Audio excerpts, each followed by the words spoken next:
افغانستان د لرغونو تاریخي ځایونو تفریحي سیمو په لرلو سره په دې وروستیو کلونو کې د کورنیو او بهرنیو ګرځندویانو د سیاحت تر ټولو ښه ځای بلل کیږي. د کندوز ولایت د بهرنیو چارو ریاست چارواکو په وینا د روان کال په تیرو شپږو میاشتو کې د شیرخان سوداګریز بندر له لارې شاوخوا 200 بهرني ګرځندویان راغلي او د هیواد له بیلابیلو ولایتونو تاریخي او سیاحتي جاذبو څخه یې لیدنه او سیاحت کړی دی.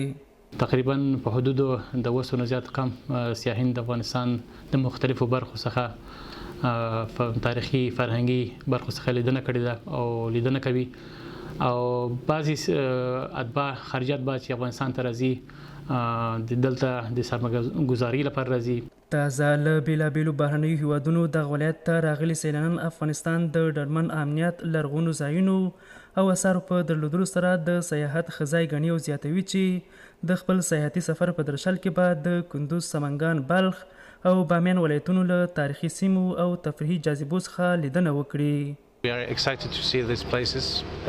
زه غواړم د افغانستان د بیلابیلو ولایتونو تاریخي سیمو او تفریحي جاذبو څخه لیدنه وکړم ځکه افغانستان پراخې او لرغونې سیمې لري.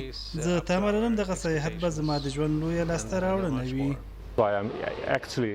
زه غواړم د کندوز، سمنګان، بلخ او بامیان ولایتونو ته لاړ شم، د هغوی دودونه رواجونه له نږدې وګورم ځکه افغانان میلمه او بشرپاله خلک دي.